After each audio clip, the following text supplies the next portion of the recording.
নমস্কার বন্ধুরা, আশা করি সকলেই ভালো আছেন। আজকে ধাবা স্টাইলে আলু ভুনার রেসিপি আপনাদের সাথে শেয়ার করব। অনেক সময় ব্রেকফাস্ট বা ডিনারে রুটি, লুচি, পরোটার সাথে কি সবজি করব আমরা বুঝে উঠতে পারি না। তখন কিন্তু খুব সহজেই এই আলু ভুনাটা বানিয়ে নিতে পারবেন। এই রেসিপিটা দেখতে যতটা লোভনীয়, খেতেও কিন্তু খুব সুস্বাদু হয়। আর পুরো রেসিপি দেখার পরে আপনাদের যদি ভালো লাগে একটা লাইক করবেন, বন্ধুদের সাথে শেয়ার করতে ভুলবেন না। আমার চ্যানেলে নতুন বন্ধু হলে সাবস্ক্রাইব করে পাশে থাকার অনুরোধ রইল। আসুন রেসিপিটা শুরু করা যাক। প্রথমে কড়াইতে খানিকটা সাদা তেল দিয়ে দিচ্ছি, আর তেলটা গরম হলে এখানে দিয়ে দেবো একটা পেঁয়াজ কুচোনো, দিয়ে দিচ্ছি একটা ক্যাপসিকাম কুচোনো, আর 2-3টে লঙ্কা আমি চিড়ে রেখেছি সেটা দিয়ে দিচ্ছি। হালকা একটুখানি ফ্রাই করে তাতে দিয়ে দেবো 2টো সেদ্ধ করা আলু। বড় সাইজের 2টো আলু আমি সেদ্ধ করে স্কোয়ার করে কেটে রেখেছি, সেই আলুই এখানে দিয়ে দেবো। আলু এই সবজির সাথে একটুখানি ভালো করে ফ্রাই করব।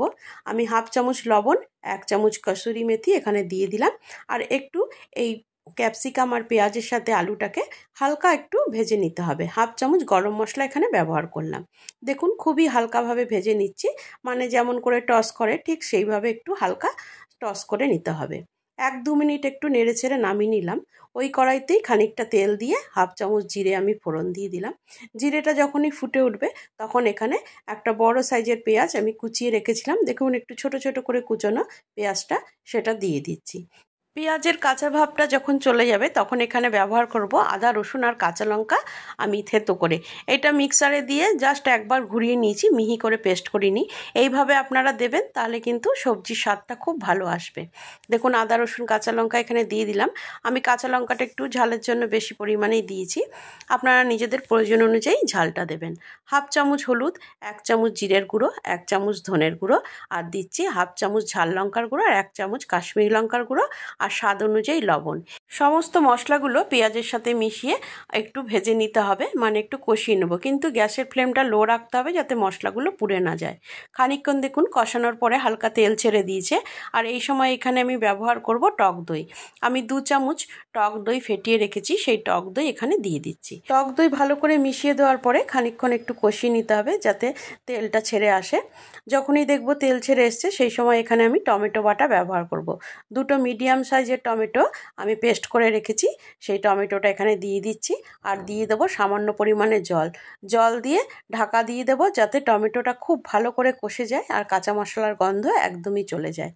দেখুন খুব ভালো করে মিশিয়ে দিলাম, জলটাও দিয়ে দিচ্ছি। এবার ঢেকে দেব। ঢেকে অন্তত 4-5 মিনিট রান্না করতে হবে।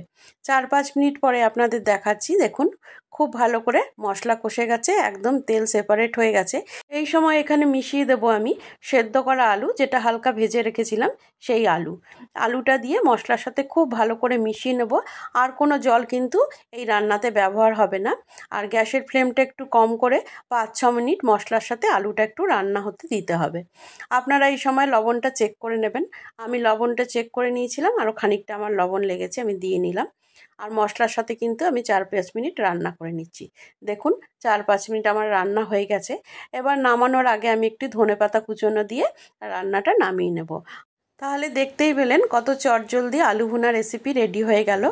দেখেই বুঝতে পারছেন কতটা টেস্টি এটা খেতে হবে। ভালো লাগলে কমেন্ট করে অবশ্যই জানাবেন। আজ তাহলে এই পর্যন্ত, আবারও দেখা হবে অন্য কোনো রেসিপির ভিডিও নিয়ে। সবাই সুস্থ থাকবেন, ভালো থাকবেন, নমস্কার।